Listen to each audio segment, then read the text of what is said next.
Arm forces के कोई भी जॉब के लिए अप्लाई करने से पहले उनका मेडिकल होता है। उसमें मेडिकल में वो डॉक्टर ये जरूर चेक करता है कि कोई हर्निया तो नहीं है, क्योंकि अगर कोई आर्मी का पर्सन को अगर हर्निया होगा तो उसको आर्मी ज्वाइन करना अलाउड नहीं है। Why? बिकॉज वो कमजोरी है वहाँ पे। आप आर्मी में मेहनत वाली एक्सरसाइजेस करेंगे, भागेंगे दौड़ेंगे, तो हर्निया बढ़ सकता है। और वहाँ आप बॉर्डर पे हैं, फॉर एग्जांपल आपका हर्निया बढ़ गया तो फिर उसके बाद वहाँ मोस्ट लाइकली हर्निया, जब हम बात कर रहे हैं तो ये समझना ज़रूरी है कि हर्निया में कुछ बाहर आता है इन पेट से। अब वो कुछ बाहर में दो ही चीज़ सबसे कॉमन होती है। एक होती है ओमेंटम, जो कि एक फैट का पर्दा है सबको प्रोटेक्ट करने के लिए, वो बाहर आ जाता है तो आपको फील होगा कुछ सॉफ्ट बाहर आ रहा है और फिर वो अंदर भी चला जाएगा। जब तो आमतौर पे जो जिन लोगों का हर्निया होता है वो ये कंप्लेन करते हैं कि हम खड़े होते हैं या हम खांसते हैं तो दर्द होता है, कुछ स्वेलिंग आती है और लेटने के बाद वो स्वेलिंग वापस चली जाती है। This is the most common complain of hernia. तो जब भी आप खांसेंगे, जब भी आपको कॉन्स्टिपेशन होगा, जब भी आप मोशन करते वक्त जोर लगाएंगे या जब भी आप एक्सरसाइज करेंगे, डीप ब्रीदिंग करेंगे, तो ब्रीदिंग की वजह से आपके ऑर्गन्स इस कमजोर एरिया पे पुश करते जाएंगे। तो कंटिन्यूस प्रेशर और कंटिन्यूस मूवमेंट के वजह से, प्रेशर की वजह से वो उस वीकनेस वाले एरिया में धीरे धीरे हर्निया बन सकता है। मसल्स आप बिल्ड कर रहे हैं, कोर मसल्स पुश बहुत कर रहे हैं, तो उसमें वो धीरे धीरे कोई एरियाज पे मसल इंजरीज हो सकती है, मसल वीकनेस डेवलप हो सकती है और हर्निया हो सकता है। तो आपने नोटिस किया होगा जो हैवी वेट लिफ्टर्स है वो बेल्ट पहन के उठाते हैं। इसीलिए बेल्ट पहन के उठाते हैं कि वो उनके कोर, आपकी पेट रिलेटेड कहीं पे भी बॉडी में यहाँ पे नीचे तक अगर कहीं सूजन आती है, खांसने पे, कॉन्स्टिपेशन पे या खड़े होते भी और फिर लेटने से कम हो जाती है, तो वो एक क्लासिक साइन और सिम्टम ऑफ हर्निया का है। एक्यूट अनबेरेबल पेन हो सकता है, फीवर आ सकता है, उल्टी हो सकती है, ये सारे इमरजेंसी के साइंस है, तो जिसमें आपको हर्निया की सर्जरी तुरंत करानी पड़ेगी, नहीं तो जानलेवा भी हो सकती है। तो सर्जन ऑपरेशन जब ओपन सर्जरी की जाती थी, इसलिए ओपन सर्जरी के बाद हर्नियाज काफ़ी कॉमन होते हैं और लैप्रोस्कोपी सर्जरी के बाद हर्नियाज नहीं होते हैं। अगर आपका स्टिच अच्छा नहीं है या सपोज वहाँ इन्फेक्शन हो गया, सफाई से सर्जरी नहीं हुई, या सपोज कोई कीटाणु चला गया, तो वहाँ इन्फेक्शन होने की वजह से वो एरिया कमज़ोर हील होगा, प्रॉपर हील नहीं होगा, तो बाद में उस जगह वो एक कमज़ोर एरिया बन गया। जैसे कंजेनाइटल हो सकता है, तो ये आर्टिफिशियल हर्निया है, और यानी कि इंसिजनल हर्निया, पुराने कोई सर्जरी की जगह से हर्निया होने को इंसिजनल हर्निया कहते हैं। ये पाया गया सर्जन्स द्वारा कि जितने भी बिना टाकों से रिपेयर हो रहे हर्निया, इवन ना गलने वाले टाकों से, उसमें भी रिकरेंस यानी कि वापस हो जाता था। तो फिर रिसर्च से पाया गया कि क्योंकि इतना हाई प्रेशर सिस्टम है तो एक मैश रिपेयर करना चाहिए। यानी कि मैश एक जाली होती है जो कि बायोसिंथेटिक मटेरियल से और आजकल अच्छी क्वालिटी की आ गई है, इनर्ट होती है, बॉडी को कोई नुकसान नहीं पहुंचाती, लेकिन उससे रिपेयर करते हैं ताकि वापस ना हो hernia.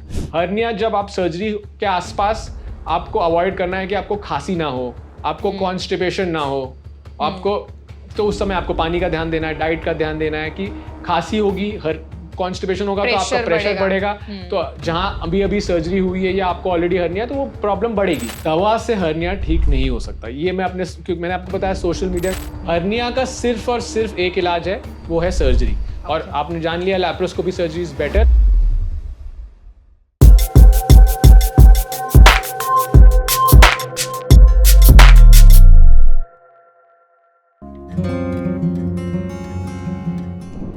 My name is Varsha Dubey and watching NBT Live। आज NBT Live के इस पॉडकास्ट सेशन में हम बात करने वाले हैं हर्निया की।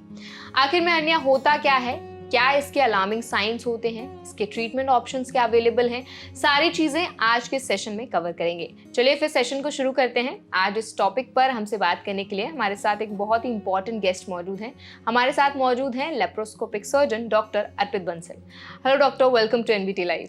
Thank you so much for inviting me. And hernia तो मेरा one of the favourite topics है, तो आज का सेशन आप लोगों के लिए काफ़ी इंटरेस्टिंग होगा, मेरे को मज़ा आएगा। Let's start. बिल्कुल बिल्कुल, फॉर श्योर। तो डॉक्टर, जैसे हमने बताया कि आज हम हर्निया पे बात करेंगे, सबसे पहला तो सवाल आई थिंक बहुत से लोगों के लिए टॉपिक भी नया होगा, बहुत से लोग पहली बार ये वर्ड सुन रहे होंगे, बट स्टिल काफी कॉमन है, तो लोगों ने सुना होगा काफी लोगों ने। True that. तो एग्जैक्टली में हर्निया क्या होता है, थोड़ा इसके बारे में एक्सप्लेन करिए, और कैसे डेवलप होता है बॉडी में। देखिए, हर्निया एक डिफेक्ट होता है बेसिकली। हमारी एब्डोमिनल मसल्स होती है, जैसे आप फॉर एग्जांपल आपका पेट ले लीजिए, तो उसमें स्किन होती है, उसके नीचे थोड़ा फैट होता है, फिर मसल्स होती है, एक शीथ होती है जो कि बहुत स्ट्रॉन्ग शीथ होती है, और उसके अंदर फिर और मसल्स होती है, फिर पेरिटोनियम होता है, एक बहुत पतला सा लेयर होता है, और उसके अंदर फिर हमारे पेट के सारे ऑर्गन्स होते हैं, इंक्लूडिंग हमारी आंत, इंटेस्टाइन, हमारा liver, spleen, kidneys. Kidney peritoneum के बाहर होती है, पर मतलब सारे ऑर्गन्स होते हैं, यूरिनरी ब्लैडर, फीमेल्स में यूट्रस। तो ये सब एक मान के चलिए गुब्बारे जैसा मटेरियल होता है पेरिटोनियम, उसमें कनेक्ट, उसके अंदर ये सारे ऑर्गन्स होते हैं। वो गुब्बारे जैसे मटेरियल के बाहर में होती है एक शीथ, रेक्टस शीथ कहते हैं उसको, और उसके बाद मसल, फिर रेक्टस शीथ की एक और लेयर, फिर फैट और फिर स्किन। तो ये लेयर है, क्योंकि हर्निया अगर आपको समझना है तो बेसिकली ये समझना जरूरी है। तो जब कभी कभी कंजेनाइटल हर्निया एक गड्ढा होता है कॉमन मामले में, फॉर एग्जांपल आप ये दीवार देख रहे हैं, तो अगर दीवार के अंदर जो भी चीजें हैं वो इस दीवार द्वारा कंटेन्ड है, जो गुब्बारे के अंदर हमारे पेरिटोनियम के अंदर सारे ऑर्गन्स हैं वो उसके अंदर कंटेन्ड है। अगर उसमें कोई गड्ढा हो जाएगा ऊपर मसल में, तो वो अंदर की आंतें, इंटेस्टाइन्स या और abdominal contents, when it comes out from a defect, from a गड्ढा, that is called a hernia in short. That is the main definition of hernia, कि देयर इज, अब वो डिफेक्ट क्यों हो सकता है उसमें हम बात करेंगे, कितने टाइप के हर्नियाज हो सकते हैं। ओके सर, आपने हर्निया को एक्सप्लेन किया कि एक तरीके का गड्ढा होता है। करेक्ट, एक डिफेक्ट होता है। डिफेक्ट होता है, क्या किन वजहों से डिफेक्ट बनता है, गड्ढा बनता है? तो डिफेक्ट कैन बी कंजेनाइटल, है ना, पैदाइशी, और अक्वायर्ड, यानी कि लाइफस्टाइल की वजह से, आप एक ज्यादा हैवी वेट उठाने की वजह से। तो गड्ढा मतलब एक्चुअली एकदम गड्ढा नहीं कह सकते, वो वीकनेस ऑफ द मसल्स है। फॉर एग्जांपल हमारा पेट पत्थर की दीवार से तो नहीं बना है, मसल्स और ये सब चीजों से बना है। तो अगर हम, दो चीजें हो सकती है, या तो कंजेनाइटल डेवलपमेंट में वो जो मसल्स और शीथ मैंने आपको बताया वो कहीं जगह एब्सेंट हो सकती है, या मतलब कहीं जगह वो वहां शीथ या मसल है ही नहीं, या डिफेक्ट हो गया, वहां पे कमजोर है। तो कमजोर होने की वजह से पेट का जो हमारे ऑर्गन्स है वो बहुत प्रेशर में रहता है, एक कंपार्टमेंट है, उसके it's a high pressure area inside our abdomen. तो अगर कुछ भी वीकनेस होगी तो वो अंदर से धक्का आके बाहर निकलेगा। फॉर एग्जांपल हम खांसी करते हैं तो हमारे पेट का प्रेशर बढ़ता है, जब हम सांस अंदर लेते हैं तो हमारा लंग्स की कैपेसिटी बढ़ती है, तो लंग्स हमारे इंटेस्टाइन्स और पेरिटोनियम को नीचे पुश करता है, तो प्रेशर बढ़ता है।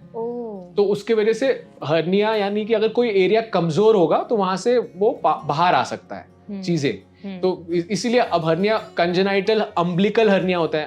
अम्बिलिकस हमको हमारा नाभि होता है ना। तो बच्चों को कभी कभी बड़े हर्नियाज, और कभी कभी अडल्ट्स को भी एक छोटा सा, मतलब जैसे मैंने बताया पूरी शीथ होती है, तो अम्बिलिकस एक डिप्रेशन है, तो वहां पे वो शीथ स्मर्ज होती है अंदर सारी। और वो पैदाइशी यानी कि कंजेनाइटल, या कोई ट्रॉमा की वजह से, या ज्यादा वेट लिफ्टिंग की वजह से, या ज्यादा एक्सरसाइज की वजह से, अम्बिलिकस एक कॉमन साइट है जहां से वो वीक हो सकता है, और फिर वहां से अंदर के इंटेस्टाइन्स या ओमेंटम एक फैट का पर्दा होता है। तो मोस्ट लाइकली हर्निया जब हम बात कर रहे हैं तो ये समझना जरूरी है कि हर्निया में कुछ बाहर आता है पेट से। अब वो कुछ बाहर में दो ही चीज सबसे कॉमन होती है, एक होती है ओमेंटम, जो कि एक फैट का पर्दा है सबको प्रोटेक्ट करने के लिए, वो बाहर आ जाता है, तो आपको फील होगा कुछ सॉफ्ट बाहर आ रहा है, और फिर वो अंदर भी चला जाएगा। जब तो आमतौर पे जो जिन लोगों का हर्निया होता है वो ये कंप्लेन करते हैं कि हम खड़े होते हैं या हम खांसते हैं तो दर्द होता है, कुछ स्वेलिंग आती है, और लेटने के बाद वो स्वेलिंग वापस चली जाती है। This is the most common complain of hernia. तो अब सबसे पहले आगे बढ़ते टाइप्स ऑफ हर्निया की बात कर लेते हैं। एक तो टाइप्स, प्रकार ऑफ हर्निया डिपेंड करेगा लोकेशन पे। जैसे मैंने बताया अम्बिलिकल हर्निया हो सकता है, सुप्रा अम्बिलिकल हर्निया हो सकता है, अम्बिलिकस के ऊपर कोई डिफेक्ट, इंफ्रा अम्बिलिकल हर्निया हो सकता है, और मोस्ट कॉमन एरिया होता है इनग्वाइनल एरिया। हमारे प्राइवेट एरियाज में जो मेन होते हैं, मेन में इनग्वाइनल हर्निया ज्यादा कॉमन होता है, क्योंकि टेस्टिस जो होता है हमारा वो एक्चुअली एब्डोमिनल ऑर्गन होता है। वो जब हम बच्चे होते हैं, जब हम मदर के पेट में होते हैं, तो टेस्टिस हमारे पेट के अंदर होता है, और वो धीरे धीरे नीचे डेवलपमेंट के दौरान वो नीचे स्लाइड हो जाता है। तो एक नेचुरल भी होल है, इनग्वाइनल कैनाल कहते हैं इसमें, जिससे टेस्टिस के लिए इंपॉर्टेंट ब्लड वेसल्स वगैरह वहीं से जाती है। तो वो नेचुरल होल जब डिफेक्ट कमजोर हो जाता है, फिर से वही सारी चीजें डिफेक्ट कंजेनाइटल हर्निया होता है मोस्ट कॉमनली, मतलब पैदाइशी वो कमजोर होता है। तो जैसे जैसे हम बढ़ते हैं, बड़े होते जाते हैं, एक्सरसाइज करते हैं, कुछ काम करते हैं, तो वो पुरानी कमजोरी धीरे धीरे बढ़ के बड़ी कमजोरी हो जाती है, फिर धीरे धीरे वहां से कुछ ओमेंटम या इंटेस्टाइन्स के पार्ट नीचे टेस्टिस तक भी जाने लगते हैं। तो वो हो गया इनग्वाइनल हर्निया। अब तीसरा most common type of hernia होता है इंसिजनल हर्निया।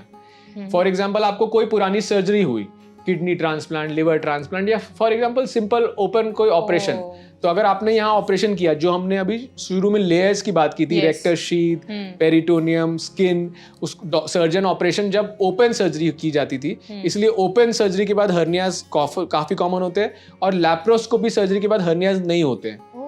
तो ये सबसे बड़ा वन ऑफ द एडवांटेजेस है लैप्रोस्कोपी का। तो ओपन सर्जरी में सर्जन ने आपके यहाँ से पेट काटा, स्किन काटी, फैट काटा, फिर उसके बाद शीथ काटी, रेक्टस शीथ, मसल्स को फैलाया और फिर पेरिटोनियम काटा। तो वहां से सर्जरी की, जो भी ऑर्गन था, फॉर एग्जांपल गॉल ब्लैडर में आपके स्टोन था, पुराने जमाने की बात कर रहे हैं, या कुछ भी और प्रॉब्लम थी, उसको सॉल्व किया, फिर वापस सिल दिया। पुराने जमानों में या छोटे मोटे हॉस्पिटल्स में अगर अच्छे क्वालिटी के सूचर्स से स्टिचिंग नहीं की गई तो वहां से जो आप स्टिच क्यों किया आपने, रेक्टस शीथ को वापस जोड़ दिया। बट अगर वो जो बॉडी अपने आप नेचुरली हील करेगी उसको परमानेंटली जोड़ने के लिए, अगर आपका स्टिच अच्छा नहीं है या सपोज वहाँ इन्फेक्शन हो गया, सफाई से सर्जरी नहीं हुई, या सपोज कोई कीटाणु चला गया, तो वहाँ इन्फेक्शन होने की वजह से वो एरिया कमजोर हील होगा, प्रॉपर हील नहीं होगा, तो बाद में उस जगह वो एक कमजोर एरिया बन गया, जैसे कंजेनाइटल हो सकता है, तो ये आर्टिफिशियल हर्निया है, और यानी कि इंसिजनल हर्निया। पुराने कोई सर्जरी की जगह से हर्निया होने को इंसिजनल हर्निया कहते हैं। तो हर्निया एब्डोमेन एरिया में ही होता है? मोस्ट लाइकली एब्डोमिनल एरियाज में होता है। फॉर एग्जांपल एब्डोमेन और लंग्स के बीच में एक डायफ्राम होता है, एक मसल होती है जो कि हमारे पेट के एरिया को हमारे लंग के और हार्ट के एरिया से अलग करती है। तो डायफ्रामेटिक हर्निया भी हो सकता है, क्योंकि मैंने बताया गुब्बारे जैसा अंदर कंटेंट है, तो यहाँ तो स्किन है और पेट है, नीचे पेल्विस बोन है और ऊपर डायफ्राम है, तो ऊपर की तरफ भी हर्निया हो सकता है, जो कि हमको बाहर से नहीं दिखता है, लेकिन एसिड रिफ्लक्स और कुछ चीजें सिम्टम्स होते हैं उसके। तो उसको हाइटस हर्निया कह सकते हैं। जैसे फॉर एग्जांपल खून की नस यहाँ से जाके नीचे तक जाती है, तो जो हमने बात की डायफ्राम ऐसे गुब्बारे जैसे और मसल्स होती है अंदर, उसके अंदर छेद तो होता ही है जिससे हमारी खून की नसें पेट के थ्रू जा रही है, तो उसके अराउंड वो वीकनेस एरिया से फिर से वहां पे अंदर भी हर्निया हो सकता है। इंटरनल हर्निया कहते हैं उसको, जो कि बाहर से नहीं दिखेगा, पर कॉमन प्रॉब्लम्स के लिए हर्निया यूजुअली पेट के अराउंड होता है। और एक जगह से दूसरी जगह भी ट्रांसफर हो सकता है हर्निया, मतलब शिफ्ट करता है अपनी पोजीशन, या एक ही जगह रहता है? पोजीशन देखिए वो डिफेक्ट है। फॉर एग्जांपल जैसे ये वॉल है लेकिन पत्थर की वॉल नहीं है हमारा, वहां पे इस खाने में वीकनेस हो गई है, तो जब भी आप खासेंगे, जब भी आपको कॉन्स्टिपेशन होगा, जब भी आप मोशन करते वक्त जोर लगाएंगे, या जब भी आप एक्सरसाइज करेंगे, डीप ब्रीदिंग करेंगे, तो ब्रीदिंग की वजह से आपके ऑर्गन्स इस कमजोर एरिया पे पुश करते जाएंगे। तो कंटिन्यूअस प्रेशर और कंटिन्यूअस मूवमेंट की वजह से, प्रेशर की वजह से वो उस वीकनेस वाले एरिया में धीरे धीरे हर्निया बन सकता है। वो कमजोरी पैदाइशी हो सकती है, कंजेनाइटल हो सकती है, कोई डिफेक्ट डेवलपमेंट के दौरान, या आर्टिफिशियल हो सकती है, कोई सर्जरी पुरानी की गई हो, फॉर एग्जांपल अपेंडिक्स का किया गया, वहां पे हर्निया हो सकता है बाद में। तो वो जैसे आपने बताया ना कि अगर प्रेशर ज्यादा लगता है, फॉर एग्जांपल छोटा सा हर्निया बन रहा है, तो उसका शेप भी बड़ा होता जाता है ज्यादा प्रेशर के साथ। जैसे जैसे प्रेशर बढ़ेगा, एक कमजोरी आसपास के एरिया को कमजोर करती जाएगी और फिर वो बड़ा होता जाएगा। तो इसलिए हर्निया शुरुआत होता है। तो हर्निया के सिम्टम्स क्या होते हैं, जब पेशेंट पेशेंट को समझ कैसे आएगा, कैसे पता चलता है? आपकी पेट रिलेटेड कहीं पे भी बॉडी में, यहाँ पे नीचे तक अगर कहीं सूजन आती है, खांसने पे, कॉन्स्टिपेशन पे, या खड़े होते भी, और फिर लेटने से कम हो जाती है, तो वो एक क्लासिक साइन और सिम्टम ऑफ हर्निया का है। जब अब इंटेस्टाइन या कुछ पार्ट्स बाहर आते हैं तो उनको दर्द भी होता है, उस एरिया में स्वेलिंग के साथ में दर्द होना कॉमन चीज है। दर्द कभी कभी नहीं भी होता है, क्योंकि डिपेंड करता है कि वो जो गट डिफेक्ट है वो कितना बड़ा है। कभी अब हर्निया डिपेंड करता है, कभी कभी जैसे फॉर एग्जांपल एब्डोमेन में ऐसा डिफेक्ट हुआ, उसके अंदर से इंटेस्टाइन्स ऐसे चली गई और बाहर आ जाती है, तो कभी कभी ये इंटेस्टाइन्स है, ये अंदर गई, वो जाके मुड़ जाती है अंदर, तो हर्निया ये बाहर है, तो स्वेलिंग यहाँ दिखेगी लेकिन स्वेलिंग कम नहीं होगी। वो एक इमरजेंसी सिचुएशन हो जाती है, उसको कहते हैं इरिड्यूसिबल हर्निया या ऑब्स्ट्रक्टेड हर्निया। मतलब इंटेस्टाइन, फॉर एग्जांपल पेट में आपको कोई पुरानी सर्जरी हुई थी, आपने बहुत पुरानी सर्जरी के बाद आप घर पे बैठे हैं, थोड़ा वीकनेस है, वहाँ दर्द होता है पुराने टाकों में, पहले दर्द से शुरू होता है, धीरे धीरे वहाँ स्वेलिंग आने लगती है, 6 महीने 1 साल बाद पुराने कोई ऑपरेशन के, स्वेलिंग धीरे धीरे साइज बढ़ती रहती है, आपको कोई खास दर्द नहीं हो रहा है, आपको स्वेलिंग होती है, फिर लेटते हैं तो चली जाती है। तो बहुत लोग बेल्ट पहनते हैं उसको, belt is a good thing to prevent it can not cure a hernia, because वो कमजोरी को ठीक तो नहीं कर रहा, बेल्ट कमजोरी को सपोर्ट जरूर दे रहा है। तो अगर आपको हर्निया है और आप सर्जरी किसी भी वजह से नहीं करवा रहे हैं, तो बेल्ट तो जरूर पहनिए तब तक कि कम से कम उस पर प्रेशर बन के वो और बढ़े ना। फिर जब वो हर्निया बाहर आ रहा है, अंदर चला जा रहा है, फिर धीरे धीरे कभी ऐसा किस्मत आपकी खराब हुई, आंत का ज्यादा बड़े लोगों को बहुत बड़े बड़े हर्नियास भी होते हैं, तो छोटे हर्निया भी होते हैं, तो बाहर आया हर्निया और वो इंटेस्टाइन्स ट्यूब्स होती हैं बहुत फ्लेक्सिबल, पतली दुबली, तो वो मुड़ गई, तो फिर वो फंस जाता है, तो तो अब फिर इंटेस्टाइन का खून का नस भी फंस जाएगी, तो इंटेस्टाइन मरने लगेगी, इंटेस्टाइन का खून की कमी, तो फिर वो एक्यूट अनबेरेबल पेन हो सकता है, फीवर आ सकता है, उल्टी हो सकती है, ये सारे इमरजेंसी के साइंस है, तो जिसमें आपको हर्निया की सर्जरी तुरंत करानी पड़ेगी, नहीं तो जानलेवा भी हो सकती है, क्योंकि फिर आंत मर जाएगी तो वहाँ टॉक्सिन्स, सेप्सिस, इन्फेक्शन की वजह से डेथ भी हो सकती है। सर जो भी आपने साइंस बताया ना कि अगर आपको स्वेलिंग लग रहा है या थोड़ा थोड़ा पेन हो रहा है, तो बाकी भी कुछ कुछ ऐसे स्टमक रिलेटेड प्रॉब्लम्स होती है जिनमें ऐसे साइंस दिखते हैं, तो आई एम श्योर आपके पास पेशेंट क्या लास्ट स्टेज पर ही आते हैं सर्जरी के लिए, इनिशियल स्टेजेस में आइडेंटिफाई हो जाता है? क्योंकि मैं लैप्रोस्कोपिक हर्निया सर्जन हूँ, तो मेरे पास बहुत सारे पेशेंट्स हर तरह के आते हैं, जो कॉम्प्लिकेटेड हर्निया, जो यानी कि लास्ट स्टेट में, और जो शुरुआती भी हो रहे हैं, क्योंकि बहुत सारे लोग आर्मी में अप्लाई कर रहे हैं, पुलिस के जॉब पे अप्लाई कर रहे हैं, कोई भी, ये भी आर्म फोर्सेस के कोई भी जॉब के लिए अप्लाई करने से पहले उनका मेडिकल होता है, उसमें मेडिकल में वो डॉक्टर ये जरूर चेक करता है कि कोई हर्निया तो नहीं है, क्योंकि अगर कोई आर्मी का पर्सन को अगर हर्निया होगा तो उसको आर्मी ज्वाइन करना अलाउड नहीं है। Why?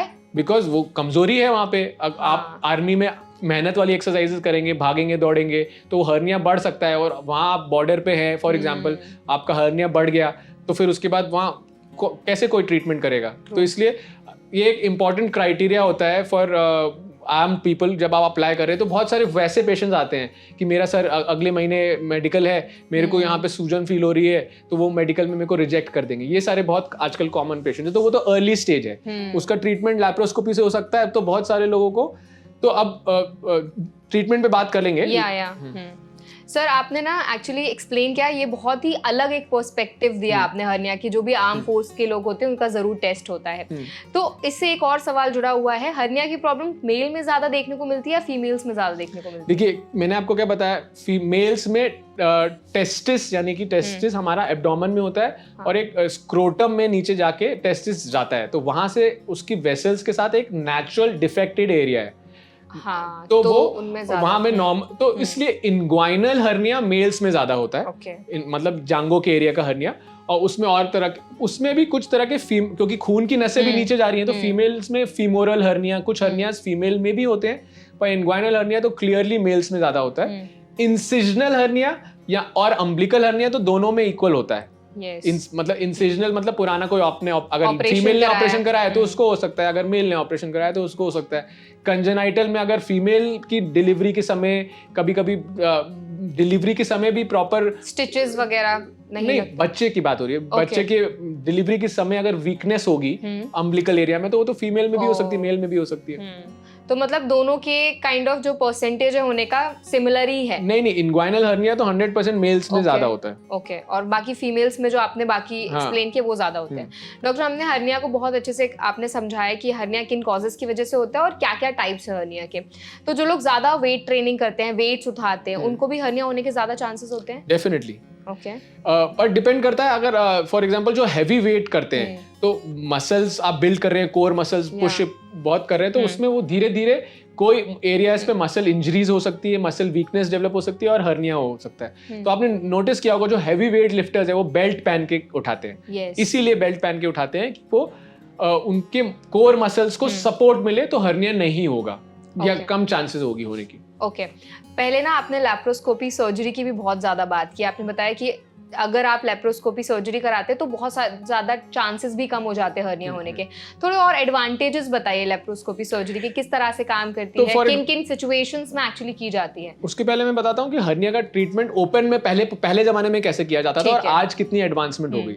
तो फॉर एग्जाम्पल बात करते हैं पेट की। यहाँ पे आपने कोई पुरानी सर्जरी कराई, वहां से पुराने सर्जन ने अच्छे से स्टिच किया, लेकिन कोई रीजन से इन्फेक्शन हो गया और वहां पे हर्निया बन गया। पेट में से यहाँ से सूजन आ रही है, लेटते हो तो वापस चले जाते हैं। आप किसी डॉक्टर के पास गए 20 साल पहले, ओपन से उसने, तो उसको क्या करेगा, वो इंटेस्टाइन्स वगैरह को अंदर डाल देगा, और जो हमने बात की थी लेयर बाय लेयर पेरिटोनियम को स्टिच करेगा, फिर रेक्टस को स्टिच करेगा, और फिर मसल्स को जोड़ेगा और क्लोज कर देगा, तो रिपेयर हो गया। उसको कहते हैं हर्निया रिपेयर। तो पहले स्टार्टिंग में सिर्फ टाकों से रिपेयर होता था। अब टाके अलग अलग टाइप के हो सकते हैं। कुछ टाके होते हैं जो गल जाते हैं, कुछ टाके होते हैं जो नहीं गलते। तो हर्निया यूजुअली जब स्टार्ट हुआ, गलने वाले टाकों से फिर से कमजोरी डेवलप हो जाती थी या फिर से इन्फेक्शन होने का रिस्क रहता था। तो फिर लोगों ने यूज करना शुरू किया बिना गलने वाले टाके, जो कि 20 साल पहले बात भी गलेंगे नहीं, तो बीच में यहाँ से बिना गलने वाले टाकों से कर दिया तो वो रिपेयर थोड़ा स्ट्रांग हो गया। मतलब दीवार के एग्जांपल से आपने दीवार में गड्ढा हो गया, आपने उसको सीमेंट से कवर कर दिया। ठीक है। अब क्योंकि मैंने आपको पहले ही बताया था कि abdominal area high pressure system होता है, तो अगर छोटा सा गड्ढा है तो पूरा एब्डोमेन उस पर प्रेशर देगा। तो ये पाया गया सर्जन द्वारा कि जितने भी बिना टाकों से रिपेयर हो रहे हर्निया, इवन ना गलने वाले टाकों से, उसमें भी रिकरेंस यानी कि वापस हो जाता था। तो फिर रिसर्च से पाया गया कि क्योंकि इतना हाई प्रेशर सिस्टम है तो एक मेश रिपेयर करना चाहिए। यानी कि मेश एक जाली होती है जो कि बायोसिंथेटिक मटेरियल से और आजकल अच्छी अच्छी क्वालिटी की आ गई है, इनर्ट होती है, बॉडी को कोई नुकसान नहीं पहुंचाती, लेकिन उससे रिपेयर करते हैं ताकि वापस ना हो हर्निया। तो अब जमाना यहाँ आ गया कि ओपन या लैप्रोस्कोपी पे बात कर रहे हैं अभी, बिना मेश के सर्जरी नहीं होनी चाहिए। तो अगर आपको हर्निया है तो ये जरूर पता करिए। और ये बहुत कॉमन है कि हर्निया में अलग अलग जगह कॉस्ट भी वेरी करता है। वो मेरा एक्चुअली ये सब हर्निया और सारी चीजों का एक सोशल मीडिया चैनल है, उस पे मैंने ये रील स्पेसिफिकली बनाई है कि हर्निया सर्जरी का कॉस्ट आप छोटे हॉस्पिटल में 30,000 में हो जाएगा, एग्जांपल दे रहा हूँ, बड़े हॉस्पिटल में 1 लाख में होगा, 1.5 लाख में होगा। तो वो डिपेंड करता है कि कितनी अच्छी क्वालिटी की मैश यूज की गई। वो मैश तो जैसे मैंने बताया, शुरुआती मैश थोड़ी चीप मैश भी हो सकती है, और अगर मैश आपको अंदर लगानी पड़ रही है इंटेस्टाइन के साथ, तो फिर आपको अच्छी क्वालिटी की मैश लगानी पड़ेगी, नहीं तो मैश लगाने के भी कॉम्प्लिकेशन हो सकते हैं। तो मैश एक इनर्ट मटेरियल होता है। फॉर एग्जांपल इस दीवार के पे एग्जांपल पे आते हैं, ये हर्निया है ना, पहले हमने सिल दिया, अगर मैश लगानी है तो ये दीवारें हमको इतनी बड़ी मैश लगानी पड़ेगी। मतलब नॉर्मल प्रोटोकॉल होता है, डिफेक्ट से 5 सेंटीमीटर चारों तरफ एक्स्ट्रा मैश लगानी पड़ती है। मतलब डिफेक्ट इतना है, छोटा अम्बिलिकल हर्निया भी है तो इतना 1 सेंटीमीटर का डिफेक्ट है, लेकिन हम 15 बाय 15 सेंटीमीटर का मैश लगाएंगे। और फिर मैश को कुछ नए, तो मैश अब सर्जरी ओपन भी हो सकती है। ओपन सर्जरी में आप सोचिए इतनी बड़ी मैश लगाएंगे तो काटना पड़ेगा, ठीक करना पड़ेगा, फिर अंदर मैश बैठानी पड़ेगी, मैश को सिलना पड़ेगा ताकि वो खिसके ना अपनी जगह से। मैश के खिसकने से भी प्रॉब्लम्स हो सकती है। और फिर बंद करके बंद आ जाएगा, तो बाहर से आपको नहीं दिखेगी मैश अंदर रहेगी। तो ये हो गया ओपन सर्जरी। लेकिन आपने समझा होगा कितना कॉम्प्लिकेटेड है, सर्जन ने काटा, मैश डाला, इंटेस्टाइन डिसेक्ट किया। जब लैप्रोस्कोपी सर्जरी आई तो पूरी गेम चेंज हो गई हर्निया रिपेयर की। क्योंकि लैप्रोस्कोपी सर्जरी होती क्या है, लैप्रोस्कोपी सर्जरी में पेन की जितनी लेस देन 1 सेंटीमीटर के छोटे छोटे इंसिजन होते हैं, एक नाभि के अंदर लगा के आसपास लगाते हैं, उससे कैमरा जाता है और बड़े से टीवी में आपको एक सर्जन को पूरा अंदर का विजन दिखता है, लाइव 3D एकदम अच्छे क्वालिटी का आपको सारी चीज। और उसके अलावा हम 2-3 और 5 मिलीमीटर के इंसिजन डालते हैं, जिससे हम पोर्ट्स डालते हैं, यानी कि इंस्ट्रूमेंट्स डालते हैं, डंडे जैसे आप वीडियो गेम खेलते हैं उसी तरह के। और सर्जन अपने हाथ में वो इंस्ट्रूमेंट्स पकड़ता है, पेट के अंदर वो इंस्ट्रूमेंट्स जाते हैं और सर्जन नीचे देख के ऑपरेट नहीं करता है, स्क्रीन पे देख के ऐसे ऑपरेट करता है। तो this is a very good skill which I am fortunate to have, and it's good for the patient because वो चीरे कम लग रहे हैं, हम नेचर या उनकी बॉडी से इंटरफेयर कम कर रहे हैं, तो पेन ऑलमोस्ट पेनलेस होता है, हीलिंग भी जल्दी हो जाती है, दर्द भी नहीं होता पेशेंट को, और 1 दिन में या 2 दिन में घर जा सकता है वापस, इतनी बड़ी हर्निया सर्जरी की। कंपेयर टू अगर ओपन सर्जरी की गई तो 10-15 दिन तक हॉस्पिटल में रहना पड़ता है, फिर 3 महीने तक आप उठा नहीं सकते। लैप्रोस्कोपी की सबसे बड़े फायदा ये फास्टर रिकवरी, आप 1 दिन में घर जा सकते हो, 2 दिन में आप जल्दी अपना नॉर्मल काम शुरू कर सकते हो, ऑलमोस्ट आपको पेन ही नहीं होगा। और उसके बाद आप अपनी रेगुलर फिजिकल एक्सरसाइज भी जल्दी रिज्यूम कर सकते हो। ओके, एंड सर्जरी के बाद क्या क्या प्रिकॉशंस लिए जाते हैं? कुछ प्रिकॉशंस भी हैं जो लेने की जरूरत होती है? हर्निया का देखिए एक ये तो अभी ट्रेडिशनल थिंकिंग हो गई sir, laparoscopy is the best way, robotic surgery आ गई है उस एडवांस चीजों के लिए, जिसमें हर्नियाज और कॉम्प्लिकेटेड होते हैं और बड़े होते हैं, और वो सर्जन को हेल्प करता है। बेसिक फंडा रोबोटिक का भी लैप्रोस्कोपिक जैसे ही है, वही सेम इंस्ट्रूमेंट से, सेम कैमरा से, बस सर्जन पेशेंट के बॉडी में ना खड़े होके कंप्यूटर पे बैठ के ऑपरेट करता है। तो it is ergonomic for the doctor, मतलब डॉक्टर के लिए कन्वीनियंट है, तो वो और अच्छा काम कर सकता है। लेकिन जो आपने मेरे से पूछा आगे क्या करना चाहिए, हर्निया की सबसे बड़ी एक कॉमन चीज है रिकरेंस, यानी कि वापस होने का, रिलैप्स होता है कभी कभी, है ना। तो वो उसका इश्यूज ये है, एक तो पहली चीज आपको हमेशा मैश वाली सर्जरी करानी है। बिना मैश के हर्निया का रिपेयर किया है तो वापस होने की अच्छी खासी वापस चांसेस है। तो जब भी आप हर्निया के बारे में बात कर रहे हैं तो जाली यानी कि मैश जरूर लगे, नंबर 2 जाली अच्छी क्वालिटी की लगे, नंबर 3 सर्जन अच्छा हो, या जहाँ पे हो कि एग्जाम्पल यहाँ हमने इतनी बड़ी जाली लगा दी, ओके जाली को फिक्स भी तो करना पड़ेगा। तो अगर जाली अच्छे से फिक्स नहीं है तो भी वो जाली हिल सकती है, अगर जाली हिल के इधर उड़ गई तो फिर पेट के अंदर कहीं बह गई तो कॉम्प्लिकेशंस हो सकते हैं, दर्द भी हो सकता है, और डिफेक्ट फिर से कमजोर हो गया तो हर्निया फिर से हो जाएगा। तीसरी चीज और चौथी चीज जो इंपॉर्टेंट है कि आपने हर्निया सर्जरी अच्छी करा ली, सर्जन का काम है कि पेशेंट को ये गाइड करना कि वापस रिकवरी कैसे करे। मैश तो लगा दी, मैश तो हमने टेम्पररी फिक्स कर दिया, लेकिन उसके आसपास की हमको फिजिकल एक्टिविटी धीरे धीरे रिज्यूम करनी है, एक्सरसाइज धीरे धीरे करनी है, और अपनी मसल स्ट्रेंथ आसपास फिर से बढ़ानी है ताकि हर्निया वापस ना हो। ये चीज का भी गाइडेंस देना जरूरी है। और हर्निया जब आप सर्जरी के आसपास आपको अवॉइड करना है कि आपको खांसी ना हो, आपको कॉन्स्टिपेशन ना हो, आपको तो उस समय आपको पानी का ध्यान देना है, डाइट का ध्यान देना है कि खांसी होगी, कॉन्स्टिपेशन होगा तो आपका प्रेशर बढ़ेगा, तो जहां अभी अभी सर्जरी हुई है या आपको ऑलरेडी हर्निया तो वो प्रॉब्लम बढ़ेगी, कॉम्प्लेक्स हो जाएगा। ऑल्सो डॉक्टर अभी आपने बताया कि कैसे क्या क्या प्रिकॉशंस लेने की जरूरत है, आपको थोड़ा अपनी कुछ चीजों पर ध्यान देने की बहुत जरूरत होती है। अगर हम डाइट की बात करें तो जो हार्निया पेशेंट्स होते हैं उनका अगर ट्रीटमेंट हो गया सक्सेसफुली तो उनके बाद उसके बाद उनको कुछ स्पेसिफिक डाइट भी फॉलो करनी होती है। हर्निया के लिए स्पेसिफिक कोई डाइट की जरूरत नहीं है। Okay. बेसिक चीजें वो मैं आपको बता रहा हूँ कि मतलब कॉन्स्टिपेशन नहीं होना चाहिए, आपका गट हेल्दी रहेगा तो हीलिंग ऑटोमेटिकली जल्दी होगी, कोई कॉम्प्लिकेशंस नहीं होंगे। हर्निया की फास्टर हीलिंग के लिए कोई स्पेसिफिक डाइट की कोई जरूरत नहीं है, बस कॉन्स्टिपेशन अवॉइड करना है और धीरे धीरे एक्सरसाइज, योगा और स्लो एक्सरसाइजेज शुरू करके आपको अपनी मसल स्ट्रेंथ और बॉडी रिकवरी पे ज्यादा ध्यान देना है। जैसे बहुत सारे लोग मैंने बताया आर्मी में है तो उनको रनिंग शुरू करनी है, तो the program has to be train to them कि धीरे धीरे शुरू करनी है ताकि मसल रिकवरी, बॉडी रिकवरी का टाइम मिले। ऑल्सो स्पाइसी फूड तो अवॉइड करना होगा ना। डेफिनेटली देखिए वो तो स्पाइसी फूड तो अगर आपको इन्फ्लेमेटरी फूड है, आप खाओगे प्रॉब्लम होगी, आपको लूज मोशन हो जाएगा, फिर आपका गट अपसेट हो जाएगा, तो आपको कोई भी बॉडी की रिकवरी में हिंडर करेगा, तो हर्निया की रिकवरी में भी डेफिनेटली हिंडर करेट तो हेल्दी तो डेफिनेटली खाना है, पानी तो डेफिनेटली पीना है, प्लस बॉडी का रिपेयर हुआ है तो स्लीप तो प्रॉपर करना ही है। Post any surgery including laparoscopy surgery में आपको अगले दिन दर्द नहीं होगा, आप you can walk around, you can walk stairs also, मतलब आप सीढ़ी भी चढ़ सकते हो अगले दिन से ही। But rest is still essential, rest will make sure कि आपकी बॉडी पूरी अच्छे से रिकवर करे, प्रोसीजर जो भी हुआ है वो अच्छे से ठीक हो जाए। तो भी कितने दिन लगते हैं रिकवरी में? जैसे आपने बताया कि लैप्रोस्कोपी में तो कम तुरंत हो जाता है पेशेंट की। रेस्ट यानी कि एक्स्ट्रा रेस्ट की बात नहीं कर रहा हूं मैं, मतलब नॉर्मल रेस्ट ले, हेल्दी रेस्ट की बात कर रहा हूं, 7 to 8 hours of sleep. Laparoscopy surgeries में तो मेरे पेशेंट्स अगले दिन ही घर चले जाते हैं, और अगले दिन से आप एक दिन अगर आपको बॉडी को रिकवर करने के लिए चाहिए तो 48 आवर्स में आप अपना ऑफिस रिज्यूम कर सकते हैं, और ऑफिस में बाहर किसी को पता भी नहीं चलेगा कि आपने हर्निया सर्जरी करा ली। बिल्कुल।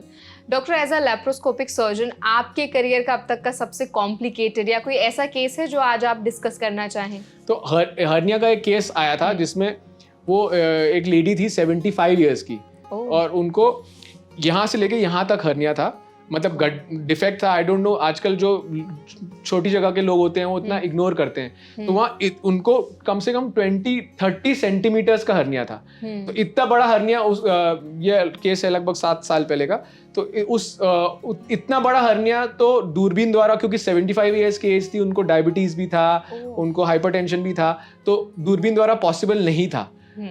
2 केस के बारे में बताऊंगा मैं, है ना। तो वो हमने ओपन किया, बट उसकी अच्छी रिकवरी हुई। जैसे मैंने बताया इतना बड़ा हर्निया है, 2 सेंटीमीटर डिफेक्ट के लिए 15 बाय 15 सेंटीमीटर की मैश लगानी पड़ती है, तो इतने बड़े हर्निया के लिए तो हमको 30 बाय 30 सेंटीमीटर की मैश लगानी पड़ी। रिपेयर किया, क्योंकि डायबिटीज वगैरह था, तो 1 हफ्ते में वो हॉस्पिटल रही, लेकिन फिर वो ठीक होके घर गई। जब ओपन सर्जरी होती है हर्निया की तो नॉर्मली बेल्ट पहननी पड़ती है टू सपोर्ट, वही एब्डोमिनल जो मैंने मसल समझाया था शुरू में, कम से कम 3 महीने 6 महीने भी बेल्ट पहननी चाहिए। दूसरा केस किया था मैंने, एक और मेरी फ्रेंड की मदर थी, उनको बहुत बड़ा कॉम्प्लिकेटेड इंसिजनल हर्निया था 15 सेंटीमीटर का, लेकिन वो 55 ईयर्स की थी, तो उनका हमने वो लैप्रोस्कोपी से किया था। वो इतना बड़ा डिफेक्ट था, तो it was a complicated procedure, 3-4 घंटे लगते हैं उसमें, ऐसे कभी कभी कॉम्प्लिकेटेड केस में, क्योंकि उनका अंदर से पुरानी सर्जरी की वजह से आंत पूरी चिपकी हुई थी अंदर, intestines were stuck to the wall, जो अंदर की वॉल है।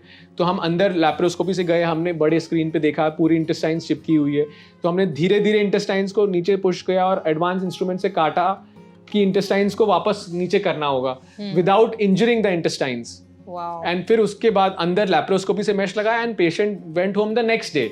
Even after such a complicated surgery of 4 hours the patient went home the next day. Wow, I think laparoscopic surgery ने काफी ज्यादा इजी कर दिया है प्रोसेस। एंड आजकल के टाइम में सिर्फ स्किल ऑफ द सर्जन और इक्विपमेंट पे डिपेंड करता है कि आप कौन सी चीज लैप्रोस्कोपी कर सकते हो और कौन सी चीज नहीं कर सकते हो। अगर इक्विपमेंट अच्छा है और सर्जन ट्रेंड है और मटेरियल अच्छा है तो आप डिफिकल्ट से डिफिकल्ट केस लैप्रोस्कोपी कर सकते हैं। सर्जन के लिए ज़्यादा महंगी मुश्किल का काम है, 3-4 घंटे लगते हैं। ओपन सर्जरी करना आसान है लेकिन पेशेंट की तो पूरी जिंदगी का सवाल है। पेशेंट को अगर आपने लैप्रोस्कोपी किया तो आगे चल के वो हाइकिंग, एक्सरसाइज सब कुछ कर सकता है। और अगर मोस्ट लाइकली बड़ी सर्जरी हर्निया की अगर आपने ओपन की है, छोटी सर्जरी में तो कोई खास फर्क नहीं पड़ता है, बट अगर बड़ी सर्जरी आपने ओपन की है तो फिर वो वापस बहुत एक्सर्टिंग चीजें नहीं कर पाएगा। फॉर एग्जांपल आर्मी वाले लोग, अगर आपने इतना बड़ा उनका ऑपरेशन कर दिया तो वो आर्मी में तो नहीं जा पाएगा। ट्रू, थोड़े कॉम्प्लिकेशंस तो होते ही हैं आगे जाके। डॉक्टर, हमने हर्निया पे बहुत ज़्यादा बात की, आपने ट्रीटमेंट भी बहुत अच्छे से एक्सप्लेन किया है। एट लास्ट क्या कोई ऐसे मिसकंसेप्शंस भी आपको सुनाई में आते हैं हर्निया से रिलेटेड की जो बहुत ज़्यादा, क्या मिसकंसेप्शंस? सबसे कॉमन देखिए, आपने इतनी देर में ये तो समझ लिया कि हर्निया एक डिफेक्ट है ना, कमजोरी है, तो दवा से हर्निया ठीक नहीं हो सकता। ये मैं क्योंकि मैंने आपको बताया सोशल मीडिया का मैंने चैनल इसी मिसकंसेप्शंस को दूर करने के लिए बनाया, क्योंकि गांव में हर्निया हो जाता है, सूलर आ जाती है, लोग महीनों तक साल तक दवा करते रहते हैं कि हमको ये डॉक्टर ने बोला है दवा से ठीक हो जाएगी। फॉर एग्जाम्पल आयुर्वेदा साइंस है, मैं भी रिस्पेक्ट करता हूँ आयुर्वेदा को, लेकिन हर्निया सैडली कोई भी आयुर्वेदिक हर्ब, कोई भी नेचुरल सप्लीमेंट, किसी भी पाउडर या किसी भी दवा से कभी भी ठीक नहीं हो सकता। हर्निया का सिर्फ और सिर्फ एक इलाज है, वो है सर्जरी। और आपने जान लिया लैप्रोस्कोपी सर्जरी इज बेटर। अच्छी क्वालिटी मैश लगाना बहुत जरूरी है। Thank you so much doctor Arpit for such an insightful session. I hope जो भी हर्निया पर इन्फॉर्मेशन आपने हमारी ऑडियंस के साथ शेयर की है वो उनको काफी हेल्पफुल लगी होगी। अब उनको पता है कि हर्निया अगर उनको ऐसे कोई सिम्टम्स दिखते हैं उनको क्या स्टेप्स लेने हैं, किस टाइप की सर्जरीज उनके लिए बेनिफिशियल हो सकती हैं। Thank you so much for everything. एक चीज मैं जाते समय बोलना चाहूँ, क्योंकि इंफॉर्मेटिव सेशन है लोगों के लिए, अगर हर्निया आपका छोटा है और पेन आपको नहीं है तो सर्जरी तो तभी भी करानी है, लेकिन आप रुक के थोड़ा टाइम लेके अपना भाग दौड़ के बिना फैमिली को समझ के करा सकते हैं। अगर आपको हर्निया में पेन होता है अक्सर, मतलब तब आपको वेट नहीं करना चाहिए, क्योंकि वो जैसे मैंने बताया कॉम्प्लिकेशन हो सकता है, इंटेस्टाइन आके रुक सकती है, तो तब आपको जरूर जल्दी कराना चाहिए। ये मेरी फाइनल एडवाइस थी। बिल्कुल, thank you so much for the health tip also, such an insightful session. Also हमारी ऑडियंस ने काफी इंजॉय किया होगा आज का सेशन, और क्योंकि मैंने बताया बहुत ज्यादा इन्फॉर्मेटिव रहा है और उनके लिए उनको पता है क्या डूज एंड डोंट्स उनको फॉलो करने हैं। Thank you so much doctor. Thank you so much. I hope आज का सेशन आपको हेल्पफुल लगा होगा। अगर आज का सेशन आपको पसंद आया हो तो वीडियो को लाइक करें। कोई सवाल अगर आप हमसे पूछना चाहते हैं, कोई क्वेरी आपकी है, हमें कमेंट सेक्शन में जरूर बताएं। और ऐसे और भी पॉडकास्ट सेशन देखने के लिए हमारे चैनल को सब्सक्राइब करना ना भूलें।